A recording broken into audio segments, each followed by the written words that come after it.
सबसे पहले आप सभी को मेरा प्यार भरा नमस्कार। जैसा कि आप लोगों को पता ही है, मेरा नाम है सुमन और मैं हूं आपकी टीचर और आपकी करियर सलाहकार। प्यारे बच्चों, जैसा कि आप लोगों को पता है कि उत्तराखंड में प्रारंभिक शिक्षा की जो भर्ती है जनपद स्तर पर चल रही है वर्तमान में। उसी के संदर्भ में मैंने 2 वीडियो बनाए थे कि फॉर्म कैसे भरना है स्टेप बाय स्टेप, और इसके अतिरिक्त मैंने बनाया था जो उनकी विज्ञप्ति आई थी कि भाई कौन कौन बच्चा फॉर्म भर सकता है और कब तक आप इसमें अप्लाई कर सकते हैं, किस तरीके से। परंतु उन वीडियो को देखने के बावजूद भी बच्चों के इतने सारे क्वेश्चन आंसर एंड डाउट हैं, तो आज का वीडियो होने वाला है इसी के बारे में, क्वेश्चन आंसर डाउट सेशन को लेके। जैसे कि बच्चों का डाउट है कि मैम मेरी पढ़ाई यूपी से हुई है, डीएलएड भी यूपी से ही है, तो क्या मैं इस भर्ती के लिए अप्लाई कर सकती हूँ।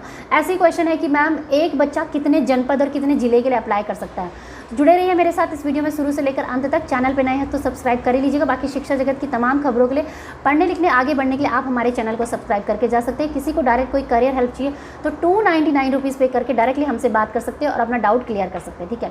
परंतु इस वीडियो को देखने के बाद बच्चों प्लीज़ आप अपने पूरे डाउट क्लियर कर लेना, क्योंकि आप इतने फ़ोन कर रहे हो कि फ़ोन उठाना बिल्कुल मुश्किल हो गया। तो इसलिए मैंने वीडियो बनाने का सोचा। भाई कल टीचर बनने जा रहे हो, आप कैसे और चैनलों की वीडियो भी हवा में देख लेते हो। अगर हमारा चैनल का समझ में नहीं आता तो किसी दूसरे का चैनल का देखो, लेकिन देखो ज़रूर, ठीक है। आपने कल बच्चों की छोटी छोटी मिस्टेक्स देखनी है, कॉपियाँ चेक करनी है, स्पेलिंग चेक करनी है। आपके अंदर जब थोड़ा सा पेशेंस नहीं होगा तो आप कैसे अच्छे टीचर बनोगे, मुझे तो ये समझ में नहीं आ रहा, ठीक है। तो अब आप प्लीज़ इस वीडियो को देख लो और समझ लो। इसके बाद इसमें कोई एक्स्ट्रा वीडियो नहीं आएगा, बाकी जो वीडियो आएंगे और चीज़ों से रिलेटेड आएंगे, ठीक है। तो बस बच्चों चलिए स्टार्ट करते हैं फटाफट से आज का वीडियो। तो सबसे पहला क्वेश्चन ले लेती हूँ जो कि most asked and requested question है। वो ये है कि मैम एक बच्चा जो है वो कितने ज़िले और कितने जनपद के लिए अप्लाई कर सकता है। तो देखिए इसका जवाब ये है कि आप अपने ज़िले के अलावा और ज़िले के लिए भी अप्लाई कर सकते हैं। उसमें कोई लिमिटेशन और कोई बाउंडेशन नहीं है। लेकिन ध्यान रखना है आपने कि जिस तरीके से आप अपने ज़िले के लिए पूरा प्रोसेस फॉलो करें ना, जिस तरीके से फॉर्म भर रहे हैं, डॉक्यूमेंट को संलग्न कर रहे हैं, सेल्फ अटेस्टेड कर रहे हैं, सेम वही प्रोसेस भी आपने दूसरे जनपद के लिए भी करना है। इसके साथ साथ दूसरी चीज़ जो ध्यान रखनी है बच्चों, आपने देखा होगा कि हर ज़िले के लिए एक पर्टिकुलर विज्ञापन संख्या आई है ना, और वो विज्ञापन संख्या जो आपका जो A4 साइज़ का जो एनवलप होगा ना, जो आपने भेजना, जिसमें डॉक्यूमेंट भेजने हैं सारे, वो अलग अलग है। तो वो आपने विज्ञापन संख्या अलग लेनी। जैसे उदाहरण के लिए मान लीजिए आपने पौड़ी के रहने वाले हैं, पौड़ी के लिए भी अप्लाई किया तो वो तो आपको पता ही है जो वहाँ की विज्ञापन संख्या। लेकिन चमोली के लिए अप्लाई करना है तो वो विज्ञापन संख्या जो है वो चेंज हो जाएगी, ठीक है। तो इस बात का ध्यान रखना है जो बच्चे अलग अलग जनपद के लिए अप्लाई कर रहे हैं, ठीक है। दूसरा क्वेश्चन ये है कि मैम क्या इसमें उत्तराखंड के बच्चे के अलावा बाहर के बच्चे भी अप्लाई कर सकते हैं, जैसे यूपी, बिहार इत्यादि। तो देखिए उनकी पहली कंडीशन यही है कि आपका जो डोमिसाइल है वो उत्तराखंड का होना चाहिए, तभी आपने अप्लाई कर सकते हैं। दूसरा कंडीशन ये है कि अगर आपने 10वीं और 12वीं जो है उत्तराखंड से की है तो आप इसमें अप्लाई कर सकते हैं। तो ये 2 कंडीशन 2 ही लोगों पे फिट बैठती है। मान लीजिए कि कोई लड़की है वो यूपी की रहने वाली है, यूपी से उसने पढ़ाई की है डीएलएड की, लेकिन अब उसकी शादी उत्तराखंड में हो गई है, तो यानी कि उसका जो डोमिसाइल हुआ अब वो उत्तराखंड का हो गया, तो वो इस पोस्ट के लिए अप्लाई कर सकती है। दूसरा कंडीशन, मान लीजिए कि कोई महिला थी, उसने 10वीं और 12वीं उत्तराखंड से की है, लेकिन अब जाके उसकी शादी कहीं दिल्ली में रहती है, वो दिल्ली में ही उसने डीएलएड कोर्स किया, तो क्या वो इस पोस्ट के लिए अप्लाई कर सकती है? तो जी हाँ, वो भी इस पोस्ट के लिए अप्लाई कर सकते हैं। तो कुल मिला के आपका जो है वो डोमिसाइल जो है वो उत्तराखंड के इर्द गिर्द घूमना चाहिए, ठीक है। तीसरा क्वेश्चन बच्चों का ये है कि क्या इसमें NIOS वाले बोर्ड भी अप्लाई कर सकते हैं? तो देखो जो NIOS बोर्ड वाले हैं ना, नेशनल ओपन स्कूलिंग वाले बोर्ड, उनके लिए बिल्कुल साफ मनाही किया है। हालांकि उन लोगों ने याचिका डाली थी हाई कोर्ट में, लेकिन जब उसकी सुनवाई हुई तो बच्चों उसमें ये निष्कर्ष निकला कि जो NIOS बोर्ड का जो पाठ्यक्रम होता है ना, जो करिकुलम होता है वो 18 महीने का होता है। हालांकि जो सामान्य जो डीएलएड पूरे भारतवर्ष में चलता है उसका पाठ्यक्रम 2 वर्ष का पूरा होता है कुल टोटल मिला के। तो कहीं ना कहीं ये डिफरेंस आ रहा था, तो उन्होंने बोला कि भाई एक तरफ आप पाठ्यक्रम 2 वर्ष का रहे, केवल 18 महीने का, तो कहीं ना कहीं ये मेल नहीं खाता है, इसलिए जो NIOS वाले बोर्ड है वो अप्लाई नहीं कर सकते इस भर्ती के लिए, ठीक है। इसके अलावा आता है कि क्या बीएड वाले अप्लाई कर सकते हैं? तो बीएड वाले भी इसमें अप्लाई नहीं कर सकते। 2023 में सुप्रीम कोर्ट का आदेश आया था कि भाई आप लोग कक्षा 1 से लेकर 5 के टीचर अगर आप बनना चाहते हैं तो कहीं भी भारतवर्ष में किसी भी प्राइमरी स्कूल में नहीं अप्लाई कर सकते। तो इसमें ये उत्तराखंड भी एप्लीकेबल होगा, ठीक है। अब आता है सवाल कि कौन कौन इसमें अप्लाई कर सकता है। तो भाई इसमें इन्होंने 3 ही कैटेगरी बोला है।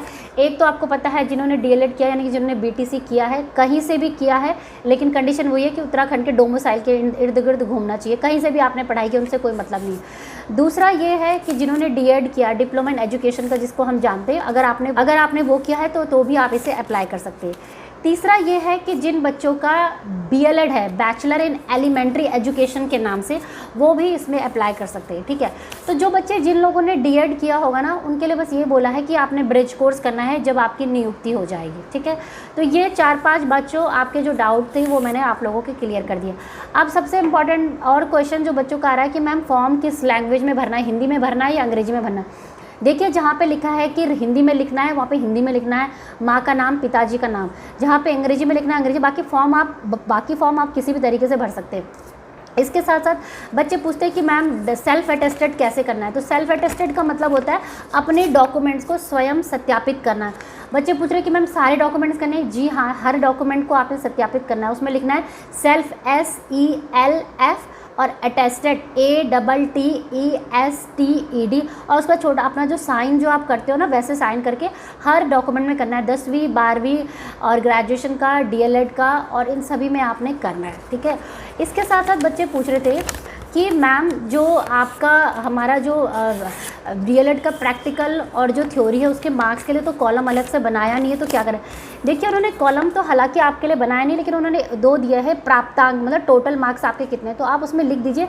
लेकिन जब डॉक्यूमेंट अटैच्ड करेंगे ना, अटैच करके भेजेंगे संलग्न करके, तो पूरे डॉक्यूमेंट आपको भेजने, कोई भी डॉक्यूमेंट आपने छोड़ना नहीं है। इसके अलावा अपना जो एम्प्लॉयमेंट ऑफिस का जो आपका आता है ना, वो भी उसको संलग्न कर सकते हैं और उसको रेडी करिए। सब कुछ आपने रेडी कर रखना है। अपना डोमिसाइल, अपना कोई जो रिजर्वेशन के बेसिस पे ले रहा है, वो सारी चीज़ें आपने अपनी जो है वो संभाल के अपने उसमें अटेस्टेड करके रखनी है। और कुछ बच्चे इतने कलाकारी भी दिखा रहे हैं कि जो ये अलग अलग जनपद के लिए मतलब भर रहे हैं फॉर्म, तो वो क्या कर रहे हैं कि भाई अपने ज़िले का जो उन्होंने फॉर्म भरा ना, उसी की फ़ोटोकॉपी करके और दूसरे ज़िले में के लिए भी भेज दे रहे हैं। तो प्लीज़ ऐसा नहीं करना है। जितने जनपद के लिए आपने अप्लाई करने, उतने फ्रेश फॉर्म आपने भरने हैं और उतने फ्रेश डॉक्यूमेंट को ही आपने सेल्फ अटेस्ट करना, उसकी फ़ोटोकॉपी करके नहीं लगाना। डॉक्यूमेंट को फ़ोटोकॉपी करना है, लेकिन सेल्फ अटेस्टेड आपने पेन से लिखना है। ठीक है, तो जितने जनपद के लिए अप्लाई कर रहे हैं उतना ही फ्रेश प्रोसेस आपने करना है, जैसे अपने ज़िले के लिए कर रहे हैं। बस साफ शब्दों में कह देती है। उसके अलावा बच्चे पूछ रहे थे कि मैम कैसे फॉर्म के उसमें भेजना, तो उन्होंने बोला है कि A4 साइज़ का जो पीले कलर का एनवेलप आता है ना, पीले और सफ़ेद कलर का A4 साइज़ का ऐसे आता है, उसमें आपने भेजना। और जो डॉक्यूमेंट है ना, वो ऐसे मोड़ मार के नहीं भेजने आपने, बिल्कुल ऐसे प्लेन करके आप लोगों ने भेजने हैं। अप्लाई कर रहे हैं। अब भेजना किसको है, वो 2 चीज़ें आपने ध्यान रखनी है। जो आपका एनवलप होगा ना, उसमें 30 रुपीज़ का तो आपको पता है कि स्पीड पोस्ट आपने भेजना है। दूसरा ये है कि आपने अपना जो रिटर्न कॉरेस्पॉन्डेंस एड्रेस होगा ना, कि मान लो कोई उनको आपको फ़ोन करना है या उससे संबंधित आपको कोई सूचना देनी है, तो वो कहाँ पे करेंगे, तो आपने अपना एड्रेस भी पूरा अच्छे से लिखना है, अपना थाना और जो अपना पोस्ट ऑफिस वगैरह वगैरह, और अपना फ़ोन नंबर 2 दे देना, ताकि उनको कोई भी डाउट है तो वो आपको डायरेक्ट कांटेक्ट कर सके। ठीक है, और जो अपना एनवलप में आप लिख के भेजेंगे ना बच्चों, यहाँ पे आपने ऊपर साफ बड़े बड़े शब्दों में लिखना है जिला शिक्षा अधिकारी और जिस भी जनपद के लिए, और उसके बाद लिखना नीचे विज्ञापन संख्या। जैसा कि मैंने आपको बताया कि विज्ञापन संख्या हर जनपद के लिए अलग अलग है, तो वो भी आपने मेंशन करनी है। ठीक है, तो इस तरीके से बच्चों आपने इस पूरे फॉर्म को भरने का प्रोसेस जो है आपने करना है। इसके साथ साथ देखो, आपको पता ही है कि भाई इतने बल्क में लोग भेजेंगे तो कहीं ना कहीं कोई त्रुटि हो सकती है। तो आप अपने पास एक जो डॉक्यूमेंट जो भी आप भेजेंगे ना, सेट का एक फ़ोटोकॉपी बना के अपने पास रख देना एज ए सेफर साइड, कि कल भविष्य में कोई भी दिक्कत होती है तो आप इसे चैलेंज कर सकते हो कि भाई मैंने ये अपने ये डॉक्यूमेंट भेजे थे और ये मैंने इतने तारीख को भेजा था। और जब तक वो जो स्पीड पोस्ट आपका गया, जब तक आपकी सिलेक्शन नहीं हो जाती ना, वो स्पीड पोस्ट ऑफिस का आपने पर्ची संभाल के रखनी है, क्योंकि वो ये भी बोल सकते हैं कि हमारे पास आपके डॉक्यूमेंट नहीं पहुँचे वगैरह वगैरह, कुछ भी हो सकता है ना भाई, भर्तियाँ हो रही है तो आपको पता ही है कई चीज़ें हो सकती है। तो इसलिए आपने ध्यान रखना है कि जब तक आपकी सिलेक्शन नहीं हो जाती, आपने अपने डॉक्यूमेंट का एक फ़ोटोकॉपी और स्पीड पोस्ट का वो से संभाल के उसे ट्रैक करके रखना है कि भाई हमारे डॉक्यूमेंट आप तक पहुँचे थे। ठीक है, तो यही है बच्चों इंपॉर्टेंट वीडियो। मुझे लगता है कि मैंने सारे क्वेश्चन डाउट जो है वो आपके क्लियर कर दिए। अब इस वीडियो को सुनने के बाद किसी भी बच्चों का कोई डाउट, कॉल्स तो नहीं आना चाहिए। करियर हेल्प के रिगार्डिंग कोई कॉल चाहिए कि क्या पढ़ाई करनी है, किस में करियर बनाना, वो आप मुझे पूछ सकते हैं। बाकी इसके अलावा बच्चों मैंने सारी जानकारी आपको इसमें दे दी है। ठीक है, बाकी करियर हेल्प के लिए 299 रुपीज़ चार्जेस होते हैं। तो बस बच्चों यही था इंपॉर्टेंट वीडियो, और वीडियो देखने के लिए बहुत बहुत धन्यवाद। मिलेंगे मेरे कुछ नए अच्छे इंटरेस्टिंग वीडियो के साथ, तब तक के लिए जय हिंद, जय भारत। धन्यवाद। सत्यमेव जयते। धन्यवाद। जय हिंद।